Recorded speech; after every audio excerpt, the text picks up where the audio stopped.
Gig economy या हम कहें कि शेयरिंग इकॉनमी या एक्सेस इकॉनमी, इस तरह का काम या इस तरह का एक वर्किंग स्ट्रक्चर होता है जिसमें अस्थायी तौर पर, टेम्परेरी तौर पर, फ्रीलांस के तौर पर और पार्ट टाइम काम होता है, जहाँ पर परमानेंट जॉब नहीं होती है, एक फिक्स सैलरी नहीं होती है, काम का स्ट्रक्चर फिक्स नहीं होता है, इसमें कॉन्ट्रैक्ट बेस पर काम होता है। और जैसे कि गिग वर्कर्स में हम देख सकते हैं कि डिलीवरी पार्टनर्स हो सकते हैं, कोई मान लीजिए आपने फोटोग्राफर को आपने 2 दिन के लिए हायर किया, वो हो सकता है। फ्रीलांसर के तौर पर काम करने वाला एक कोडर भी हो सकता है। तो ऐसे लोग जिनके पास एक फिक्स जॉब नहीं है, फिक्स सैलरी स्ट्रक्चर नहीं है, कंपनी की हायरार्की फिक्स नहीं है, ऐसे लोगों को हम कहेंगे कि ये गिग वर्कर्स हैं और इस पूरी इकॉनमी को हम कहेंगे कि ये गिग इकॉनमी है।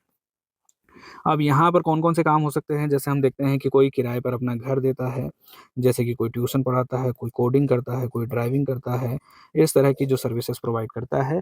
जहाँ पर सोशल सिक्योरिटी नहीं है, जहाँ पर जॉब सिक्योरिटी नहीं है, जहाँ पर फिक्स सैलरी नहीं है, जहाँ पर फिक्स काम का स्ट्रक्चर नहीं है, ऐसा काम जो भी होता है उसको हम गिग इकॉनमी में शामिल कर सकते हैं। इसमें क्या-क्या फ़ायदे हैं? तो इसमें एम्प्लॉयर्स के लिए भी फ़ायदे हैं और एम्प्लॉइज़ के लिए फ़ायदे हैं। एम्प्लॉयर्स की बात करें तो एम्प्लॉयर्स के पास बहुत सारे ऑप्शंस होते हैं, काम करवाने के लिए बहुत सारे वर्कर्स उपलब्ध होते हैं। इन्हें कभी भी हायर किया जा सकता है, कभी भी फायर किया जा सकता है और इन्हें कोई भी कॉस्टली बेनिफिट्स जैसे हेल्थ इंश्योरेंस जैसे कोई भी लाभ खर्चा करने की ज़रूरत नहीं होती। हायर और फायर वाला काम होता है, जब काम हुआ काम करवा लिया, जब काम हुआ इन्हें हटा दिया।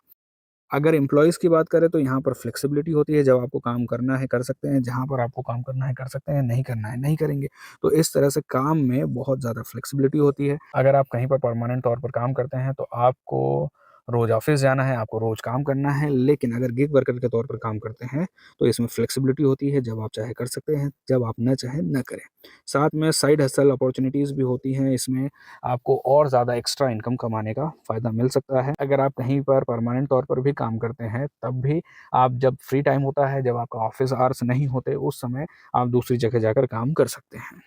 अगर आपके पास इंटरनेट कनेक्शन है, तो आप कहीं से भी काम कर सकते हैं। आपके घर में आप एक कमरे में बैठकर भी आपके ऑफ़िस का काम कर सकते हैं। तो गिग वर्कर के तौर पर काम करने का एम्प्लॉइज़ के लिए भी फ़ायदा है और एम्प्लॉयर के लिए भी फ़ायदा है। लेकिन नुकसान भी हो सकते हैं, जैसे आपके पास कोई फ़िक्स जॉब नहीं है, फ़िक्स सैलरी नहीं है, आपको हो सकता है कि उतनी इज़्ज़त ना मिले जितनी एक परमानेंट जॉब वाले लोगों को मिलती है। तो इस तरह से नुकसान भी है और फ़ायदे भी हैं। आपके पास सोशल सिक्योरिटी नहीं है, आपके पास फ़ाइनेंशियल सिक्योरिटी नहीं है। हो सकता है कि आपने किसी महीने ₹5000 कमाए हो, किसी महीने ₹50,000 कमाए हों।